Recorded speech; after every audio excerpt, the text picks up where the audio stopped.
ਅੱਜ ਆਪਾਂ ਪਾर्टी के जोड़े अगले प्रोग्राम है वो जथेदार साहब ने देने हैं और ये सारे विचार करने के लिए आप इकट्ठे हुए हैं।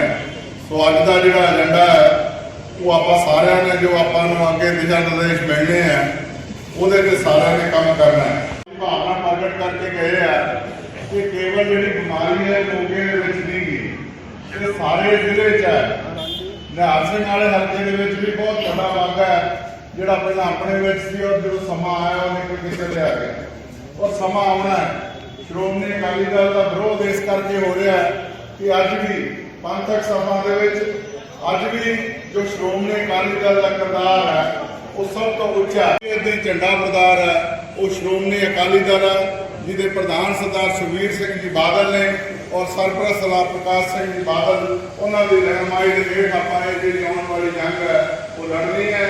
चाहे वो श्रोमणी गुरुद्वारा प्रबंधक कमेटी की चोन हो, चाहे वो 2028 विधान सभा चोणा हो, लेकिन सानू अज भी इस गल का मान और फकर है कि जिस विचार चर्चा करते रहते हैं सो मैं यकीन हो रहा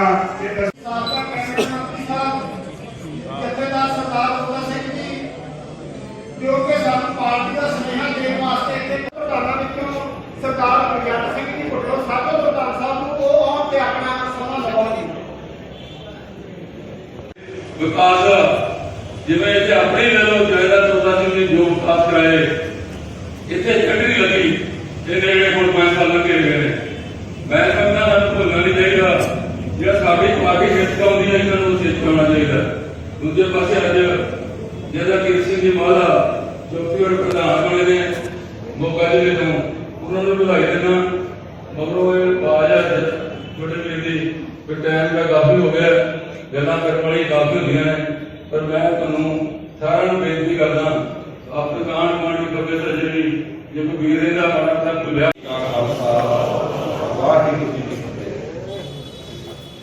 बहुत सरकार साहब सारी संगत नूं पिंडां वल्लों जिवें प्रधान श्रोमणी अकाली दल सरदार सुखबीर सिंह बादल साहब ने दस्सिया उन्हां दा सुनेहा होना उहे जी आपां अगले रजेवे रखने।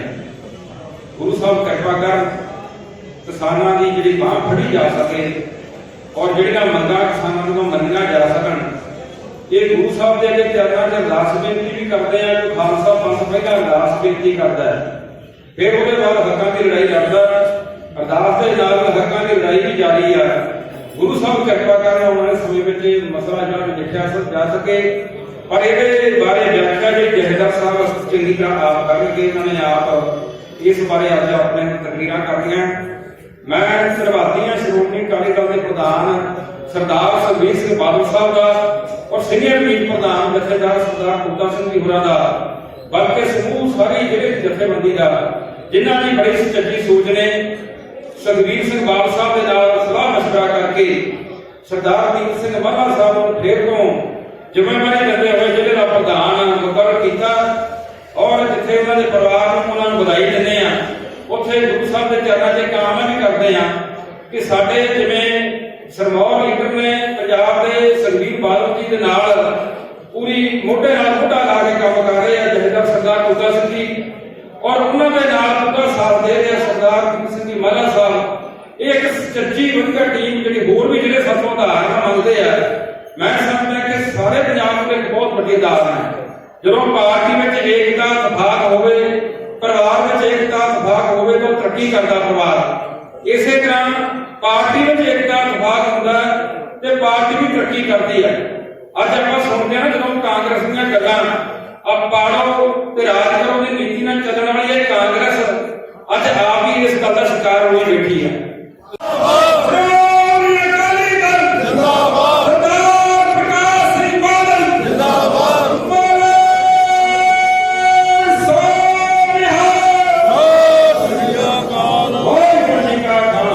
साडे जिले दे बहुत ही सीनियर लीडर श्रोमणी अकाली दल के कौमी लीग प्रधान जयदा सरदार तोता सिंह जी प्रधान लीडर साहबान सब वर्करी टीम की जो समूची ਸੰਗਤ ਨੂੰ ਮੈਂ ਨਿਮਰਤਾ ਨਾਲ ਅਤੇ ਬੁਲਾਉਂਦਾ ਪ੍ਰਮਾਣ ਕਰਨੀ। ਵਾਹਿਗੁਰੂ ਜੀ ਕਾ ਖਾਲਸਾ ਵਾਹਿਗੁਰੂ ਜੀ ਕੀ ਫਤਿਹ। ਅੱਜ ਆਪਣੀ ਮੇਨ ਦੋ ਏਜੰਡੇ ਨੇ ਅੱਜ ਦੀ ਮੀਟਿੰਗ ਦੇ ਵਿੱਚ। ਇੱਕ ਏਜੰਡਾ ਜੋ ਉਸਤਾਦ ਦੀਆਂ 15 ਨਵੰਬਰ ਨੂੰ ਜਨਮ ਹੋਇਆ ਸ਼੍ਰੋਮਣੀ ਦਾ ਬਹੁਤ ਮੀਟਿੰਗ ਦਾ, ਅਤੇ 14 ਦਸੰਬਰ ਨੂੰ ਜਨਮ ਹੋਇਆ 29 ਦਿਨ ਬਾਅਦ ਸ਼੍ਰੋਮਣੀ ਅਕਾਲੀ ਦਲ 100 ਸਾਲ ਪੂਰੇ ਹੋਣ ਲੱਗੇ ਨੇ ਉਹਦੇ ਜਥੇਬੰਦੀਆਂ ਨੂੰ, ਉਹਦੇ ਬਾਰੇ ਮੈਂ ਦੱਸਾਂਗਾ। ਦੂਸਰਾ ਜੋ ਅੱਜ ਪੰਜਾਬ ਦੇ ਸਖਤ ਦੇ ਵਿੱਚ ਆ ਕਿਸਾਨ ਮਸਲਾ ਬੜਾ ਉਲਝਿਆ ਹੋਇਆ, ਗੁਰੂ ਮੇਹਰ ਕਰਨ ਨੂੰ ਜਿਸ ਤਰ੍ਹਾਂ ਲੱਗੇ ਫਤਿਹ ਹੋਵੇ, ਪਰਮਾਤਮਾ ਦੇ ਹੱਥ ਦੀ ਸਾਰੀ ਮਿਹਰ, ਇਹਦੇ ਬਾਰੇ ਮੈਂ ਦੱਸਾਂਗਾ। ਉਸ ਤੋਂ ਪਹਿਲਾਂ ਮੇਰੀ ਬੇਨਤੀ ਆ ਕਿ ਜਿਸ ਸਮੇਂ ਦੀ ਸਰਕਾਰ ਆ ਇਹਨੇ ਹਮੇਸ਼ਾ ਧੋਖਾ ਕੀਤਾ ਕਾਂਗਰਸ ਨੇ। ਇਹ ਹੁਣ ਵਾਲੀ ਨਹੀਂ ਕਰ ਰਹੀ, ਆਪਾਂ ਇਤਿਹਾਸ ਭੁੱਲ ਜਾਂਦੇ, ਪੜ੍ਹਦੇ ਲਿਖਿਆ। ਬੇਟੇ ਨੇ ਆਜ਼ਾਦੀ ਦੀ ਗੱਲ ਕੀਤੀ, ਆਜ਼ਾਦੀ ਤੋਂ ਘੱਟ ਕੋਈ ਗੱਲ ਨਹੀਂ ਕੀਤੀ ਸਾਡੇ ਨਾਲ, ਨਹਿਰੂ ਨਹੀਂ ਕੀਤੀ, ਭੁੱਲ ਜਾਂਦੇ ਪਰ ਭੁੱਲਣ ਆ ਰਹੇ ਨੇ।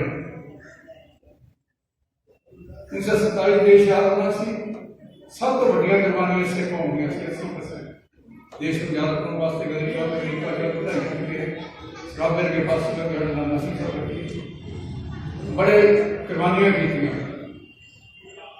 ਉਸ ਵੇਲੇ ਹਾਲਾਤ ਇਹ ਸਨ, ਜਦ ਦੇਸ਼ ਆਜ਼ਾਦ ਹੋਣਾ ਸੀ, ਪਾਰਲੀਮੈਂਟ ਫੈਸਲਾ ਹੋ ਗਿਆ ਇੰਗਲੈਂਡ ਦੀ 30 ਜੂਨ 1948 ਨੂੰ ਹਿੰਦੁਸਤਾਨ ਆਜ਼ਾਦ ਕਰਨਾ। ਡੇਟ 30 ਜੂਨ 1948 ਪਾਰਲੀਮੈਂਟ ਦੇ ਵਿੱਚ ਉਸ ਵੇਲੇ ਐਟਲੀ ਪ੍ਰਧਾਨ ਮੰਤਰੀ ਸੀ। ਉਹਦੇ ਨਾਲ ਤਿੰਨ ਮਿਨਿਸਟਰ ਉਸ ਵਕਤ ਭੇਜੇ ਕਰਨ ਮਿਸ਼ਨ, ਉਹਨੇ ਇੱਥੇ ਸਾਰਾ ਬੱਚੇ ਨੂੰ ਮਾਰਨਾ ਕਿਵੇਂ ਯਾਦ ਕਰ ਫੈਸਲਾ ਕਰਨ ਨੂੰ ਪਤਾ ਲੱਗਿਆ। ਉਸ ਵੇਲੇ ਕੱਲ ਦਾ ਦਿਨ ਸਾਹਮਣੇ ਗਿਆ ਕਿ ਸਾਡਾ ਜਿਹੜਾ ਇਹ ਅਸੀਂ ਸੋਚਿਆ ਵੀ ਸਾਨੂੰ ਤੇ ਸਾਨੂੰ ਕੰਮ ਪੂਰਾ ਨਹੀਂ ਕਰਨਾ, ਜਿੱਦਾਂ ਦੀ ਘੱਟ ਗਈ ਹੈ ਕਿ ਉਹ ਤੋਂ ਪਹਿਲੇ ਮੈਨੂੰ ਕੋਈ ਜਿਹੜਾ ਟੱਕਰਾ ਉਹ ਕੈਸੇ ਕਮੇਟੀ ਦਾ ਜਥੇਬੰਦੀ ਦੀ ਮੀਟਿੰਗ ਸੀ। ਇਹਦਾ ਇੱਕ ਏਜੰਡਾ ਸੀ ਵੀ ਤਸ਼ਰੀ ਉਸਤਾਦ ਦੀ ਸ਼੍ਰੋਮਣੀ ਦਾ ਕਮੇਟੀ ਦੀ ਉਹਨੂੰ 100 ਸਾਲ ਹੋ ਰਹੇ ਆ 15 ਨਵੰਬਰ ਨੂੰ। ਉਸ ਦਿਨ ਅਖੰਡ ਪਾਠ ਪ੍ਰਕਾਸ਼ ਕਰਾਇਆ ਜਾਣਾ ਹਲਤਾ 17 ਨੂੰ ਉਹਦੇ ਅਖੰਡ ਪਾਠਾਂ ਦੇ ਭੋਗ ਆਏ ਜਾਣੇ। ਉਸ ਤੋਂ ਬਾਅਦ 11 ਵਜੇ ਮੰਜੀ ਸਾਹਿਬ ਸਾਰਾ ਦਿਨ ਦੀਵਾਨ ਚੱਲਣਾ ਉੱਥੇ, ਅਤੇ ਉੱਥੇ ਬਹੁਤ ਸਾਰੇ ਹਰ ਧਰਮ ਦੇ ਮੂਗੀ ਬੰਦੇ ਨੂੰ ਵੀ ਸੱਦਿਆ, ਔਰ ਉੱਥੇ ਜਿੰਨੇ ਇੰਪੋਰਟੈਂਟ ਬੰਦੇ ਜਿਹਨੇ ਕੁਰਬਾਨੀ ਪਰਿਵਾਰਾਂ ਦੀ ਉਹਨੂੰ ਬੁਲਾਇਆ, ਸੱਦਾ ਪੱਤਰ ਭੇਜਿਆ ਸਾਰਿਆਂ ਨੂੰ। ਕਰੋਨਾ ਕਰਕੇ ਬਾਹਰ ਨੂੰ ਆਉਣਾ ਬੜਾ ਮੁਸ਼ਕਿਲ ਹੋਇਆ ਪਿਆ। ਵਿਦੇਸ਼ਾਂ 'ਚ ਬਹੁਤ ਵੱਡੇ ਵੱਡੇ ਪਰਿਵਾਰ ਗਏ ਜਿਨ੍ਹਾਂ ਪਰਿਵਾਰਾਂ ਦੀ ਬਹੁਤ ਵੱਡੀ ਕੁਰਬਾਨੀ। ਜਿਵੇਂ ਤੇਜਾ ਸਮੁੰਦਰੀ ਹਾਲ ਬਣਿਆ, ਉਹਦਾ ਪੋਤਾ ਅੱਜ ਕੱਲ੍ਹ ਅਮਰੀਕਾ ਦੇ ਵਿੱਚ ਮੈਸਟਰ ਆ, ਉਹਨੂੰ ਵੀ ਸੱਦਾ ਪੱਤਰ ਦੇ ਪਰ ਕਰੋਨਾ ਕਰਕੇ ਉਹਦੀ ਮਜਬੂਰੀ ਸ਼ਾਇਦ ਨਾ ਆ ਸਕੇ। ਇਸ ਤਰ੍ਹਾਂ ਹੋਰ ਬਹੁਤ ਪਰਿਵਾਰ ਵੀ ਹੈਗੇ, ਇਹਨਾਂ ਦੀ ਬਹੁਤ ਵੱਡੀਆਂ ਕੁਰਬਾਨੀਆਂ। ਇਸ ਲਈ ਦੂਸਰਾ ਏਜੰਡਾ ਸਾਡਾ ਸ਼੍ਰੋਮਣੀ ਅਕਾਲੀ ਦਲ ਦੀ ਵੀ 100ਵੀਂ ਵਰ੍ਹੇਗੰਢ ਆ ਰਹੀ ਹੈ। 29 ਦਿਨ ਬਾਅਦ ਸ਼੍ਰੋਮਣੀ ਅਕਾਲੀ ਦਲ ਬਣਿਆ ਸੀ ਉਦੋਂ, ਅਤੇ ਸ਼੍ਰੋਮਣੀ ਕਮੇਟੀ ਬਹੁਤ ਕੁਰਬਾਨੀਆਂ ਕਰਕੇ ਬਣੀ ਸੀ। ਉਹਦੇ ਜਿਹੜੇ ਜਥੇ ਸੀ ਬਹੁਤੇ ਅਕਾਲੀ ਦਲ ਦੀ ਪ੍ਰਧਾਨਗੀ ਦੇ ਲਈ ਚੱਲੇ, ਚਾਹੇ ਜੈਤੋ ਦਾ ਮੋਰਚਾ, ਚਾਹੇ ਕਾਣਾ ਸਾਹਿਬ ਦਾ ਸਾਕਾ ਹੋਇਆ, ਚਾਹੇ ਗੁਰੂ ਕੇ ਬਾਗ ਦਾ ਮੋਰਚਾ, ਬਾਬਾ ਖੜਕ ਸਿੰਘ ਚਾਪੀਆਂ ਦਾ ਮੋਰਚਾ। ਉਦੋਂ ਅਕਾਲੀ ਦਲ ਦੇ ਪ੍ਰਧਾਨ ਵੀ ਸੀ, ਉਹ IGP ਦੇ ਪ੍ਰਧਾਨ ਵੀ ਸੀ। ਅਤੇ ਉਹਨਾਂ ਨੂੰ ਉਦੋਂ ਉਸ ਵੇਲੇ ਦੇ ਮਹਾਤਮਾ ਗਾਂਧੀ ਨੇ ਕਿਹਾ ਵੀ ਤੁਸੀਂ ਇੱਕ ਤਰ੍ਹਾਂ ਦੀ ਇੰਨੇ ਝੋਗੇ ਸੀ ਅੰਗਰੇਜ਼, DC ਆ ਕੇ ਚਾਬੀਆਂ ਉੱਥੇ ਦੇ ਗਏ ਤੋਂ ਸਿਖਾਂ ਨਦੀਆਂ ਨੂੰ ਖੋਹ ਕੇ ਲੈ ਗਏ ਸੀ ਦਰਬਾਰ ਸਾਹਿਬ। ਉਹ ਝੋਗੇ ਸੀਗੇ ਵੀ ਮਹਾਤਮਾ ਗਾਂਧੀ ਨੇ ਚਿੱਠੀ ਲਿਖੀ ਸੀ ਕਿ ਆਜ਼ਾਦੀ ਦੀ ਪਹਿਲੀ ਜੰਗ ਜਿੱਤੀ ਹੈ। ਇਸ ਲਈ ਬਹੁਤ ਵੱਡੀਆਂ ਕੁਰਬਾਨੀਆਂ ਤੋਂ ਬਾਅਦ ਸ਼ਹੀਦੀਆਂ ਦੀ ਜਥੇਬੰਦੀ ਹੈ ਜਿਹੜੀ ਸ਼੍ਰੋਮਣੀ ਦਾ ਕਮੇਟੀ ਆ, ਅਤੇ ਜਿਹੜੀ ਰਾਜਨੀਤਿਕ ਪਾਰਟੀ ਬਣਾਈ ਗਈ ਸੀ। ਕਿਉਂਕਿ ਸਾਡੇ ਜਿਹੜੇ 6ਵੇਂ ਪਾਤਸ਼ਾਹ ਹਰਗੋਬਿੰਦ ਸਾਹਿਬ ਉਹਨੇ ਅਕਾਲ ਤਖ਼ਤ ਦੀ ਰਚਨਾ ਕੀਤੀ, ਪਰ ਅਕਾਲ ਤਖ਼ਤ ਦੀ ਰਚਨਾ ਦੇ ਨਾਲ ਹੀ 2 ਨਿਸ਼ਾਨ ਸਾਹਿਬ ਬਣਾਏ। ਜਿਹੜੇ 2 ਨਿਸ਼ਾਨ ਸਾਹਿਬ ਆ, ਜਿਹੜਾ ਹਰਿਮੰਦਰ ਸਾਹਿਬ ਵਾਲੇ ਪਾਸੇ ਆ ਉੱਚਾ, ਅਤੇ ਜਿਹੜਾ ਅਕਾਲ ਤਖ਼ਤ ਵਾਲੇ ਪਾਸੇ ਨੀਵੇਂ ਆ। ਮਤਲਬ ਕਿ ਜਿਹੜੀ ਰਾਜਨੀਤੀ ਆ ਉਹ ਧਰਮ ਦੇ ਥੱਲੇ ਆ, ਧਰਮ ਪਹਿਲਾਂ ਸਾਡੇ ਲਈ, ਰਾਜਨੀਤੀ ਬਾਅਦ ਦੇ ਵਿੱਚ। ਇਸ ਦੀ ਸਾਨੂੰ ਸਿੱਖਿਆ ਮਿਲਦੀ ਹੈ ਉੱਥੋਂ, ਅਸੀਂ ਦਰਬਾਰ ਸਾਹਿਬ ਜਾਂਦੇ ਹਾਂ। ਹੁਣ ਦੂਸਰਾ ਮੇਰੀ ਬੇਨਤੀ ਹੈ ਕਿ ਜਿਹੜੇ ਕਾਂਗਰਸ ਨੇ ਧੋਖਾ ਕੀਤਾ, ਵਾਅਦੇ ਕੀਤੇ, ਇੱਕ ਵਾਅਦਾ ਪੂਰਾ ਨਹੀਂ ਕੀਤਾ। ਇੱਕ ਵੀ ਦੱਸੋ ਜਿਹੜਾ ਵਾਅਦਾ ਕੀਤਾ ਹੋਵੇ। ਹਾਂ, ਇੱਕ ਵਾਅਦਾ ਕੀਤਾ ਪੂਰਾ ਭੁੱਲ ਜਾਵੇ ਆਪਾਂ ਵੀ ਵੀਡੀਓ ਵੀ ਇਹਨਾਂ ਨੇ ਮੈਨੀਫੈਸਟੋ 'ਚ ਪਹਿਲਾਂ 2014 'ਚ ਦਿੱਤਾ ਸੀ ਨੈਸ਼ਨਲ ਕਾਂਗਰਸ ਨੇ ਕਿ ਜਦੋਂ ਅਸੀਂ ਆ ਗਏ ਤਾਕਤ ਵਿੱਚ ਤਾਂ ਅਸੀਂ ਐਕਟ ਬਣਾਵਾਂਗੇ। ਜਿਹੜੇ ਹੁਣ ਵਾਲਾ ਐਕਟ ਬਣਾਇਆ ਮੋਦੀ ਨੇ, ਇਹੀ ਐਕਟ ਉਸ ਵੇਲੇ ਦੇ ਏਜੰਡੇ 'ਚ ਇਹਨਾਂ ਦੇ ਮੈਨੀਫੈਸਟੋ 'ਚ। ਉਸ ਤੋਂ ਮਗਰੋਂ ਇਹਨਾਂ ਦੀ ਸਰਕਾਰ ਨਾ ਬਣੀ, ਫਿਰ 1919 ਦੇ ਮੈਨੀਫੈਸਟੋ 'ਚ ਪਾਇਆ ਕਿ ਅਸੀਂ ਐਕਟ ਬਣਾਵਾਂਗੇ ਜੇ ਸਾਡੀ ਸਰਕਾਰ ਬਣ ਜਾਏ।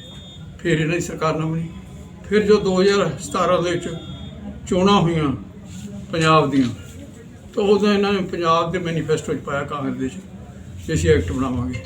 ਤਾਂ ਉਦੋਂ ਜਦੋਂ ਉਹ ਐਕਟ ਬਣਾਇਆ ਹੋਰ ਕੋਈ ਵਾਅਦਾ ਪੂਰਾ ਨਹੀਂ ਕੀਤਾ। 6 ਮਹੀਨਿਆਂ ਦੇ ਵਿੱਚ ਹੀ ਅਗਸਤ ਦੇ ਵਿੱਚ ਇਹਨਾਂ ਨੇ ਐਕਟ ਬਣਾਤੇ ਤਿੰਨੇ। ਉਹਦੇ ਈ ਟ੍ਰੇਡਿੰਗ ਸ਼ੁਰੂ ਕੀਤੀ, 37 ਮੰਡੀਆਂ ਵੀ ਦੇਤੀਆਂ ਔਰ ਉਹਦੇ 'ਚ ਇਹ ਵੀ ਸੀ ਵੀ ਜਿਹੜੇ ਪ੍ਰਾਈਵੇਟ ਬੰਦੇ ਫੜ ਬਣਾ ਸਕਦੇ 4.5 ਏਕੜ ਦਾ ਬਹੁਤ ਕੁਛ ਅੱਜ ਦੇਖੀਏ। ਉਹਦੀ ਨੀਂਹ ਮਾੜੇ ਕੰਮ ਦੀ ਕਾਂਗਰਸ ਨੇ ਰੱਖੀ ਤੇ ਬਲਦੀ ਦੇ ਉੱਤੇ ਤੇਲ ਜਿਹੜਾ ਉਹ ਬੀਜੇਪੀ ਨੇ ਪਾਇਆ। ਹੁਣ ਜਿਹੜਾ ਬੀਜੇਪੀ ਨੇ ਐਕਟ ਬਣਾਏ ਉਹਦਾ ਫਰਜ਼ ਬਣਦਾ ਹੀ ਬੀਜੇਪੀ ਦਾ ਵਿਰੋਧੀ ਪਾਰਟੀਆਂ ਨੂੰ ਤੇ ਕਿਸਾਨਾਂ ਦੀ ਜਥੇਬੰਦੀ ਰਾਇ ਕਰਕੇ ਕਾਲ ਨਹੀਂ ਸੀ ਸਾਰੇ ਰਾਇ ਕਰਕੇ ਬਣਾਏ ਜਾਂਦੇ। ਇਹਦੀ ਸਭ ਤੋਂ ਵੱਡੀ ਸੱਟ ਜਿਹੜੀ ਆ ਉਹ ਪੰਜਾਬ ਤੇ ਹਰਿਆਣੇ ਦੇ ਕਿਸਾਨਾਂ ਨੂੰ ਪੈ ਰਹੀ ਆ, ਜਿਸ ਕਰਕੇ ਪੰਜਾਬ ਦੇ ਹਰਿਆਣੇ ਦਾ ਕਿਸਾਨ ਮਹਿਸੂਸ ਕਰ ਰਿਹਾ ਕਿ ਸਾਨੂੰ ਭਰੋਸੇ 'ਚ ਲੈ ਕੇ ਇਹ ਐਕਟ ਹੋਣੇ ਚਾਹੀਦੇ ਸੀ। ਹੁਣ ਸਾਡੀ ਤਾਂ ਵਾਹਿਗੁਰੂ ਅੱਗੇ ਅਰਦਾਸ ਆ, ਕਾਂਗਰਸ ਦਾ ਦਿਲੋਂ ਖੁਸ਼ ਆ ਕਿ ਸਾਡੇ ਮਗਰ ਨਹੀਂ ਕੋਈ ਪੈਂਦਾ, ਅਸੀਂ ਵਾਅਦਾ ਕੋਈ ਪੂਰਾ ਨਹੀਂ ਕੀਤਾ, ਸਾਰਾ ਪੰਜਾਬ ਉਹਨਾਂ ਦੇ ਮਗਰ ਪੈ ਗਿਆ ਸੀਗਾ ਤੇ ਵੀ ਨਾ ਮਸਲਾ ਕੋਈ ਹੱਲ ਹੋਵੇ। ਪਰ ਬੀਜੇਪੀ ਨੂੰ ਅਸੀਂ ਕਹਿੰਦੇ ਹਾਂ ਪੰਜਾਬ ਦਾ ਬਾਰਡਰ ਸਟੇਟ ਆ ਇਹ, ਮੋਦੀ ਜੀ ਆਪ ਜਾਤੀ ਤੌਰ ਤੇ ਇੰਟਰਸਟ ਲੈਣ। ਭਾਵੇਂ ਹੁਣ ਕੱਲ੍ਹ ਨੂੰ 3 ਮਿਨਿਸਟਰਾਂ ਦੀ ਮੀਟਿੰਗ ਆ, ਉਹ ਰਾਜਨਾਥ ਸਿੰਘ ਬਹੁਤ ਸਿਆਣਾ ਬੰਦਾ ਜੀ ਆਪਦੇ ਨਿੱਜੀ ਤੌਰ ਤੇ, ਪਰ ਸਿਆਣਪ ਤਾਂ ਹੀ ਕੰਮ ਆਊ ਜੋ ਪੰਜਾਬ ਦਾ ਇਹ ਮਸਲਾ ਹੱਲ ਕਰੇ। ਕਿਸਾਨਾਂ ਦਾ ਬਹੁਤ ਵੱਡੀ ਗੱਲ ਨਹੀਂ, ਇਹ ਜਿਹੜੀ ਉਲਝੀ ਗੱਲ ਆ ਉਹਨੂੰ ਇਹ ਸੁਧਾਰ ਸਕਦੇ ਆ। ਸਰ ਕੇਂਦਰ ਵੱਲੋਂ 2 ਵਾਰੀ ਸੱਦਾ ਭੇਜਿਆ ਗਿਆ, ਬੇਸਿੱਟਾ ਨਿਕਲੀ ਆ ਮੀਟਿੰਗ, ਲੱਗਦਾ ਕਿ ਹੁਣ ਕੋਈ ਉਹ ਜਿਹੜੀ ਉਹ ਪਹਿਲੀ ਸੀ ਨਾ ਬੇਸਿੱਟਾ, ਉਹਦੇ ਕੋਈ ਭੁਲੇਖੇ ਸੀ।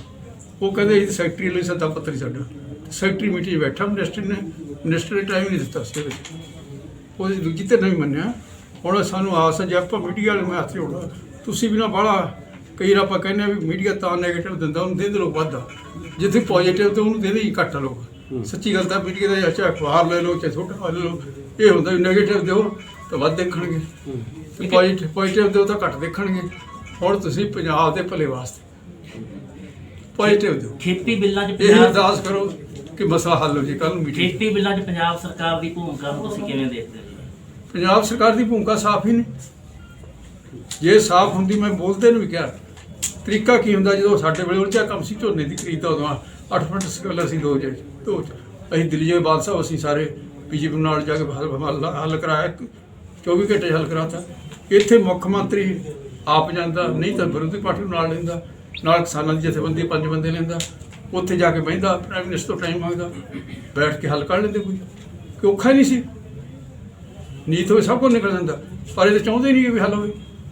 ਅਸਲ ਕੰਮ ਤਾਂ ਇਹ ਸੀ, ਜਿਵੇਂ ਅਸੀਂ ਉਦੋਂ ਕਿੰਨਾ ਤੁਹਾਡੇ ਜੱਤਵਾਲ ਬਿਆਨ ਦੇ ਕੇ ਗਿਆ 2000 'ਚ ਵੀ ਮੈਂ ਨਹੀਂ ਝੋਨਾ ਖਰੀਦਣਾ, ਪੰਜਾਬ ਦਾ ਡਿਸਕਲਰ 8%, ਮੈਂ ਅਸੀਂ ਆਪ ਹੱਲ ਕਰਿਆ। ਮੈਂ ਉਦੋਂ ਆਪ ਵਿੱਤ ਮੰਤਰੀ ਮੈਂ ਹੀ ਰਾਏ ਦਿੱਤੀ ਵੀ ਜੀਲਡ ਘਟਾ ਦਿਓ, ਜੀਲਡ 64 ਕਿਲੋ ਕੀਤੀ, 67 ਦੀ 67 ਕਿਲੋ ਚੌਲ ਪਾ ਦਿੰਦੇ ਹੁਣ, ਉਹ 64 ਕਿਲੋ ਦਿੱਤੀ, 3 ਕਿਲੋ ਛੋੜ ਦਿੱਤੀ, ਛੇਲਰ ਸਾਰਾ ਕੱਢਤਾ, ਚੁੱਕ ਲਿਆ ਸਾਰਾ ਮੰਡੀਆਂ 'ਚ ਝੋਨਾ। ਇਸ ਤਰ੍ਹਾਂ ਹੁਣ ਕੋਈ ਹੱਲ ਕਰਨਾ ਕੋਈ ਔਖਾ ਨਹੀਂ ਗਾ। ਜਿਹੜੀਆਂ ਕਿਸਾਨਾਂ ਦੀਆਂ ਗੱਲਾਂ ਸੀਗੀਆਂ ਉਹਨਾਂ ਨੂੰ ਰੀਕਨਸੀਡਰ ਕੀਤਾ ਜਾ ਸਕਦਾ ਜੀ। 26-27 ਨੂੰ ਦਿੱਲੀ ਜਾ ਰਿਹਾ, ਕੂਚ ਕਰ ਰਿਹਾ ਕਿਸਾਨ, ਸ਼੍ਰੋਮਣੀ ਅਕਾਲੀ ਦਲ ਦਾ ਸ਼੍ਰੋਮਣੀ ਅਕਾਲੀ ਦਲ ਤਾਂ ਪਹਿਲੇ ਸਾਡੇ ਪ੍ਰਧਾਨ ਦਾ ਬਿਆਨ ਵੀ ਜੋ ਵੀ ਤੁਹਾਡਾ ਕਿਸਾਨਾਂ ਦੇ ਨਾਲ ਬਹੁਤ